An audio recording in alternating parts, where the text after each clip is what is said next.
Boa noite, veja no Brasil TV desta segunda-feira, dia 31 de maio. O Instituto Butantan apresentou os resultados de um projeto piloto de vacinação.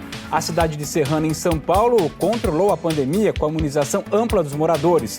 No Rio de Janeiro, começou a vacinação por idade da população em geral. Hoje foi Dia das Mulheres com 59 anos. O hospital que pegou fogo na semana passada volta a atender pacientes em Aracaju. E ainda morre o cantor e compositor Dominguinhos do Estácio, vítima de uma hemorragia cerebral. É agora no Brasil TV.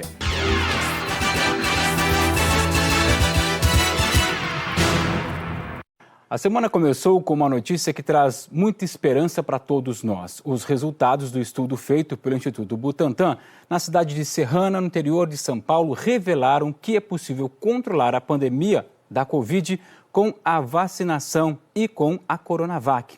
Serrana virou um verdadeiro oásis em São Paulo, estado com mais casos e mortes por coronavírus no Brasil.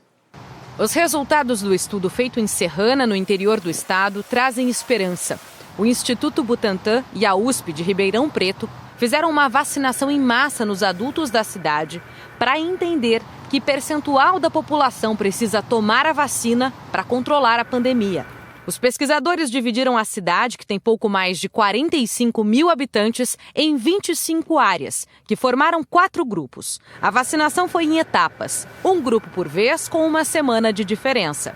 Segundo os cientistas, os primeiros resultados positivos começaram a ser observados quando metade do público-alvo já tinha tomado as 2 doses da Coronavac. O efeito da vacinação começa a ser muito mais claro, muito mais evidente a partir da segunda semana após a segunda dose. Dá para entender melhor neste gráfico, que mostra a evolução dos números de casos sintomáticos e de hospitalizações e quando os 4 grupos foram vacinados com a primeira e com a segunda dose. Os números começaram a cair depois que todos os grupos tomaram a primeira dose. Mas para os cientistas, o controle da pandemia se deu depois que 3 dos 4 grupos receberam a segunda dose, ou seja, cerca de 75% das pessoas que participaram da pesquisa.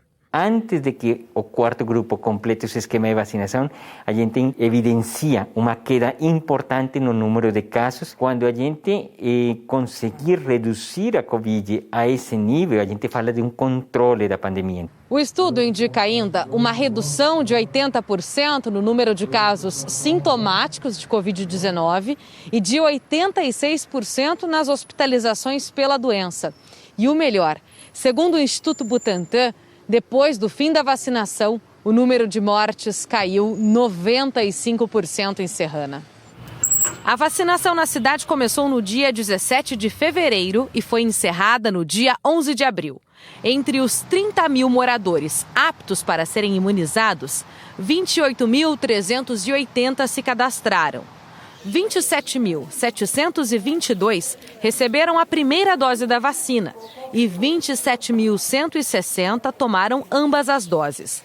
A desistência entre a primeira e a segunda dose foi de cerca de 2%, equivalente a 562 pessoas. No total, a vacinação alcançou 59,51% dos moradores de Serrana. Os participantes do estudo serão monitorados por 1 ano. Nós não vamos erradicar o vírus, nós vamos controlar para que eles estejam em níveis que são manejáveis, que realmente não tenhamos tanto dor, tanto sofrimento. A segunda maior cidade do país começou hoje uma nova etapa e importante etapa de vacinação. Rio de Janeiro. Agora é a vez da população em geral receber a primeira dose da vacina contra a Covid. A vacina que Antônia tanto esperava veio com mais comemoração. Estava sem trabalhar já há mais de 1 ano, né? Surgiu o trabalho, né? Aí vai começar hoje ou até amanhã, né? Ela disse que vai começar no novo emprego com mais segurança. Foi a primeira a se vacinar nessa manhã, nesse posto do Rio Comprido. Ainda na Zona Norte, nós também fomos ao Centro Municipal de Saúde Heitor Beltrão, na Tijuca. E no Tijuca Tênis Clube. Nos 2 endereços o movimento estava calmo. A Prefeitura do Rio voltou a imunizar a população em geral, começando pelas mulheres de 59 anos. Amanhã é a vez dos homens com 59 e na quarta, repescagem para homens e mulheres com 59 anos ou mais. Sábado, de novo, é dia de repescagem e também é a vez de pessoas com deficiência permanente ou comorbidades. O calendário segue assim, com 3 dias para cada faixa etária até o fim do mês, terminando com pessoas de 51 anos. A Prefeitura afirma que já aplicou mais de 3 milhões e 100 mil doses e 33% da população já tomou pelo menos a primeira dose da vacina. A Margarida veio garantir a segunda. Tem mais segurança, mas mesmo assim eu tenho que me proteger, né? Porque não é fácil não. Mas nem todo mundo está fazendo certo assim, que nem ela. Até agora, 90 mil pessoas deixaram de tomar a segunda dose aqui na cidade. Apesar da Prefeitura dizer que os casos e as internações estão caindo, existe um alerta para as próximas semanas. A gente entra num mês em que a gripe é mais perigosa. No inverno, a gente tem normalmente um aumento de número de casos de síndrome gripal. Então isso é uma preocupação para a Secretaria e tem que ser uma preocupação para todos nós, né? A dona Osmarina sabe que tem que continuar se cuidando e está mais feliz com a vacina. Uma nova vida, uma nova etapa e que as coisas voltem aos pouquinhos, o que era antes, né? Segundo a Secretaria Municipal de Saúde, o calendário de vacinação para os meses de junho e julho deve seguir sem interrupção. Isso porque o Ministério da Saúde está prevendo remessas semanais de doses das vacinas disponíveis. Na semana passada, o município recebeu 453 mil doses da vacina Oxford AstraZeneca. Em Copacabana, na zona sul da cidade, a manhã também foi bem tranquila. Nós também fomos ao Catete. A Janaína se emocionou ao ser vacinada. Eu saio emocionada mesmo e muito grata por esses profissionais, os profissionais do SUS, todos os enfermeiros, médicos, tudo que se mobilizou para tentar conter o máximo possível o avanço da doença. O governo do estado de Pernambuco montou uma central de emergência de oxigênio. Desde a semana passada, cidades do interior de Pernambuco estavam transferindo pacientes para hospitais maiores, exatamente porque estava faltando oxigênio. A Luna Markman tem as informações para a gente. Olá, em 2 dias, essa central emergencial de fornecimento de gases medicinais aqui no Recife atendeu 35 municípios que relataram falta de oxigênio. Essa central foi instalada pelo governo do estado no sábado, depois de uma crise de desabastecimento de oxigênio no interior de Pernambuco. Essa central funciona 24 horas por dia, tem capacidade de abastecer, de encher 80 cilindros por hora. Até agora, pelo menos 580 cilindros foram abastecidos e a maior parte deles foi para cidades do agreste do estado, onde a situação da pandemia está mais grave. Nos últimos 15 dias, o número de solicitações de leitos de UTI mais que dobrou, cresceu mais de 50%. E é nessa região onde estão vigorando medidas mais restritivas. Apenas serviços essenciais podem funcionar.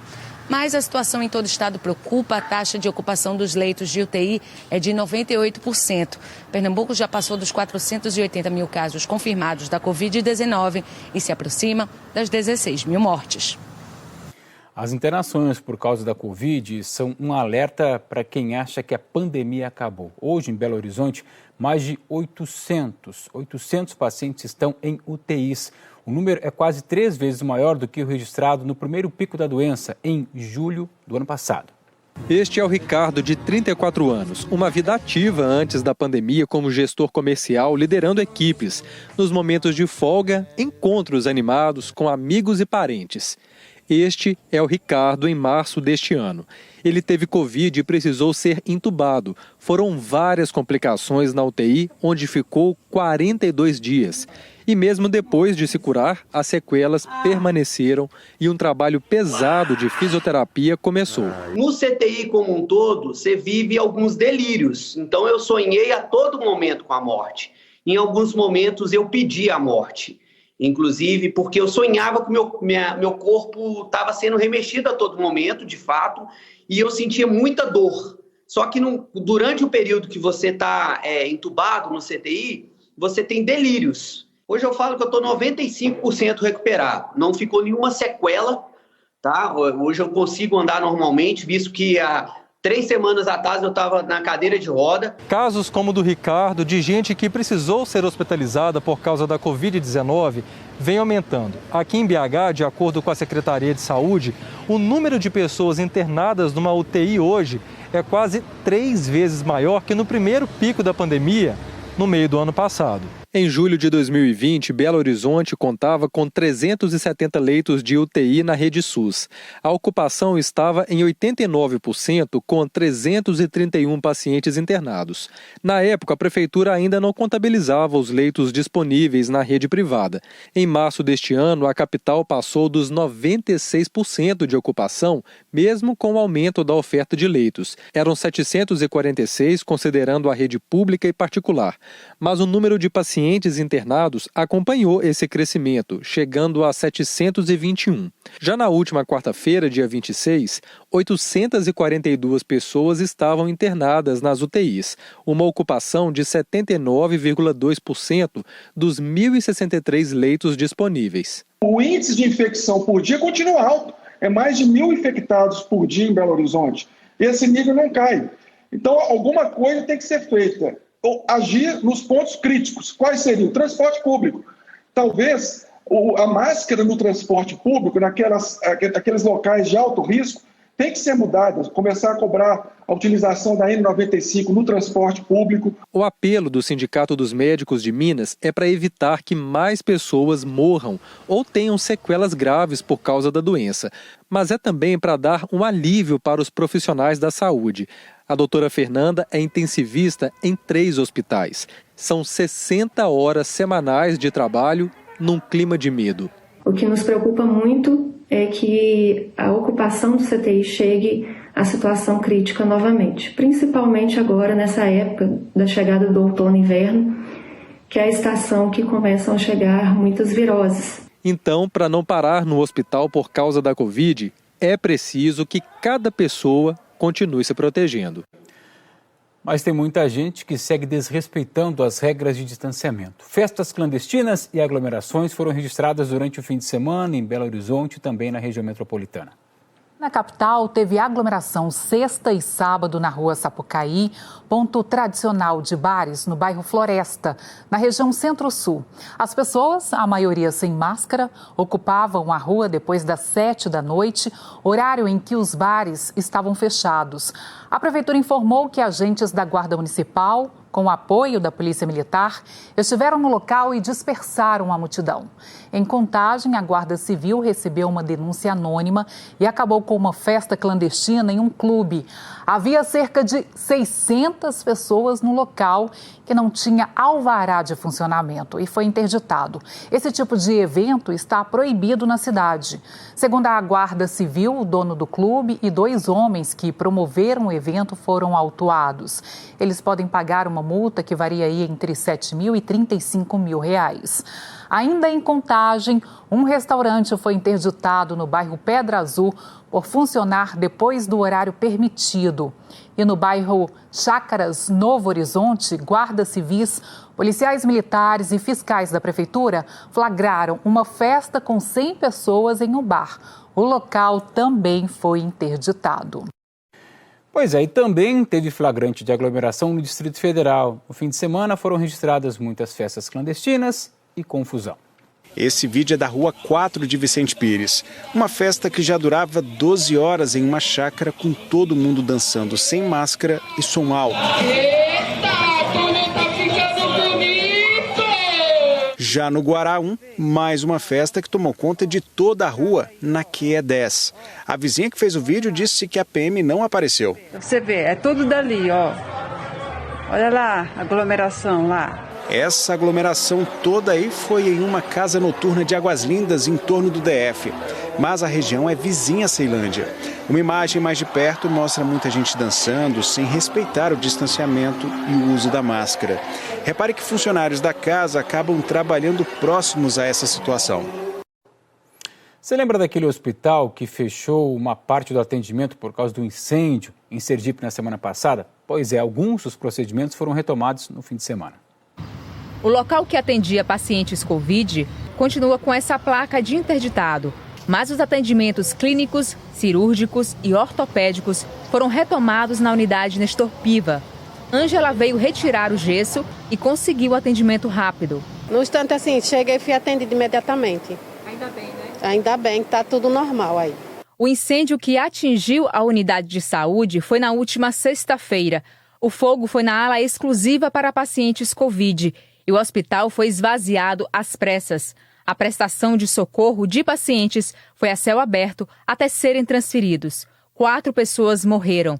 O paciente Covid agora é atendido nesta ala até que uma nova estrutura fique pronta.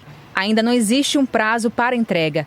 Estão disponíveis 15 leitos, sendo 9 de enfermaria e 6 de estabilização. Como o serviço foi recém-retomado, poucas pessoas foram atendidas. Nós temos um paciente já internado, mas é um paciente normal. Nós estamos com, nessa madrugada já temos três pacientes Covid na poltrona, em medicação.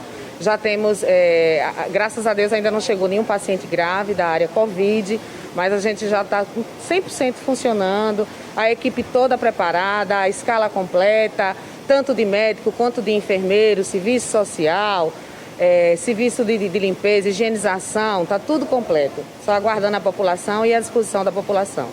Até a última sexta-feira, a ocupação dos leitos de enfermaria municipais estava em 54%.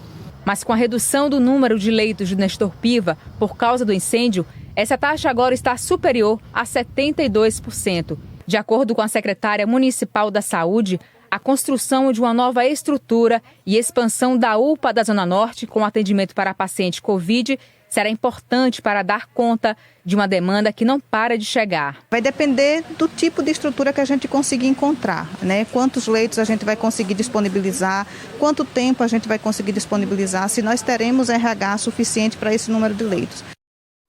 Veja a seguir os estragos provocados por um tornado em Florianópolis e no Rio de Janeiro. Uma pessoa morreu e 3 ficaram feridas na queda de um muro, provocada essa queda pela chuva.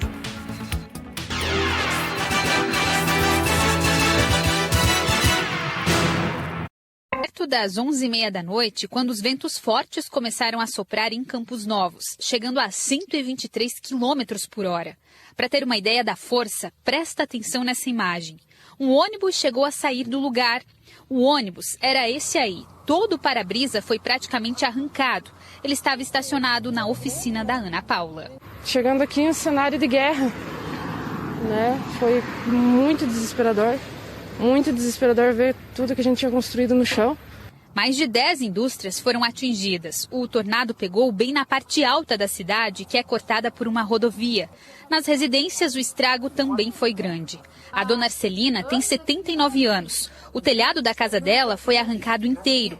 Ela estava em casa na hora e teve que contar com a ajuda dos vizinhos para sair. Eu vi aquela barulha, mas pensei que era pedra. Daí eu vi que não podia ser só pedra ali. Daí saltou aquelas coisas ali, daí que o rapaz veio e me pegou. O seu Valdecir se escondeu atrás do carro para fugir do temporal. Eu fiquei lá, né? Fiquei a par do carro, né? Digo, lá fora eu olhava lá, eu vi que passava esse negócio por cima. Janela e tábua e ripa, tudo quanto é coisa. Até inclusive arrancou, né? A instalação do poste, né? Ali. E olha só onde foi parar parte da estrutura daquele barracão. Aqui, ó, pendurada nesse fio de energia elétrica no poste. Aliás, em algumas residências aqui desse bairro, a energia não voltou. O cenário realmente é de guerra. Para todos os lados que a gente olha, encontra escombros. 288 residências foram atingidas. Cerca de 1.700 pessoas afetadas. São moradores como a Vanusa. A casa dela teve telhado e janelas arrancados pelo tornado. Aqui não sobrou nada. Nós estamos ficando ali na minha mãe, irmão, que não fez nada, né? Nós estamos ficando um pouco na casa de um pouco na casa do outro, até arrumarem. E olhando assim para tua casa, né? Qual que é a sensação que te dá, assim? Meu Deus, desespero, né? E daí você não tem para onde você ir, né? Como arrumar ligeiro. E mesmo passados 2 dias, o cenário ainda é de destruição. O município decretou situação de emergência e desde sábado tem auxiliado a população. Para esses moradores de Campos Novos, a semana começa difícil. Mas o foco é em levantar a cabeça e recomeçar.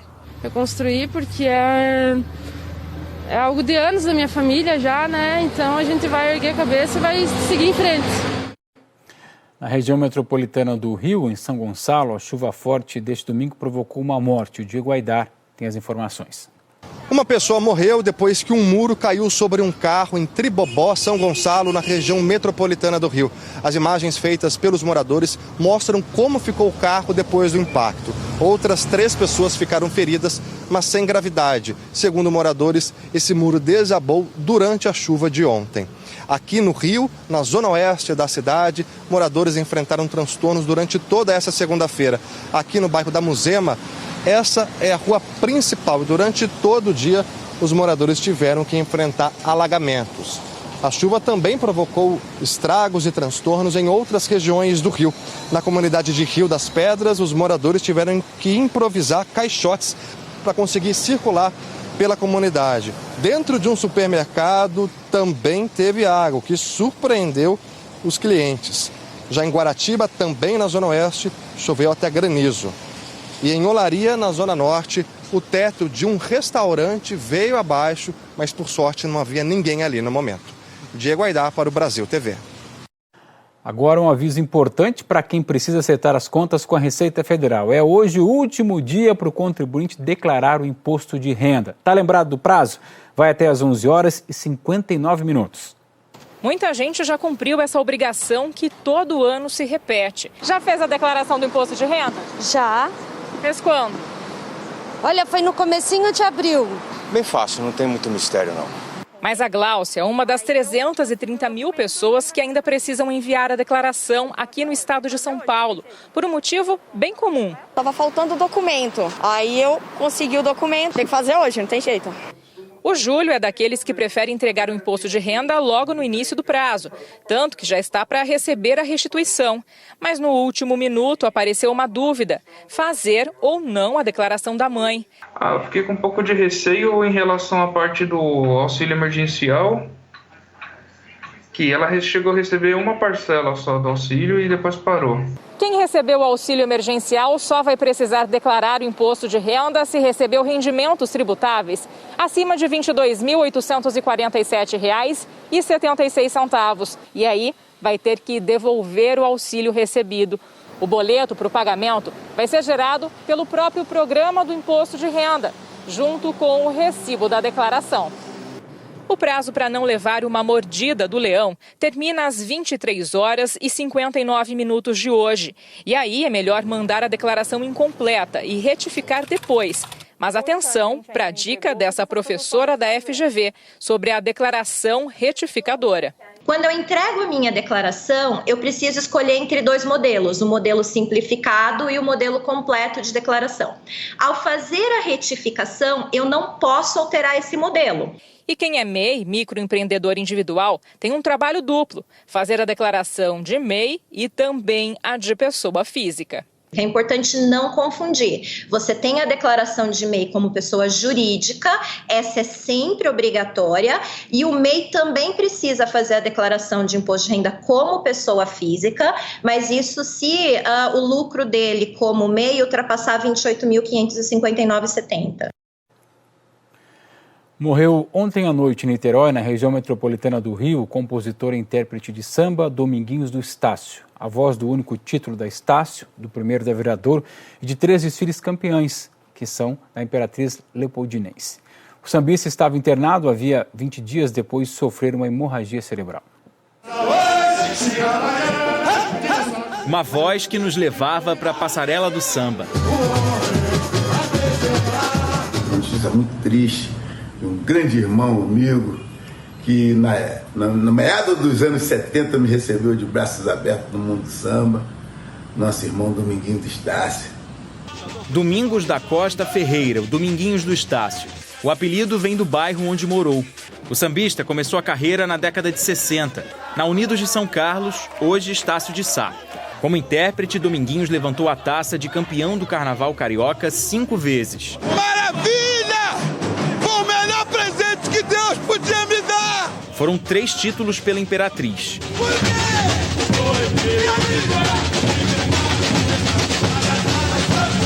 Em 92 veio o campeonato pela Estácio, primeiro e único título da escola no grupo especial.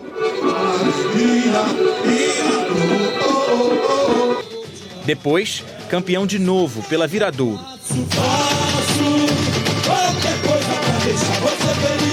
Intérpretes do carnaval falaram da admiração que tinham por ele. Uma das vozes mais elegantes que eu já vi passar pela Marquês de Sapucaí. Uma grande referência para nós cantores. No ano passado, de volta a Viradouro, saiu na diretoria. Ele infartou logo depois do desfile campeão e foi do Sambódromo direto para o hospital. Há 20 dias, Dominguinhos teve uma hemorragia cerebral. Foram 20 dias internado. Dominguinhos estava no CTI, sedado e entubado. O quadro de saúde do sambista piorou no fim de semana e ele morreu ontem à noite. O artista deixa 5 filhos. O Brasil TV fica por aqui, te lembrando que outras notícias você vai ter no Jornal Nacional, às 8h30, sempre pelo horário de Brasília. Uma boa noite e até amanhã.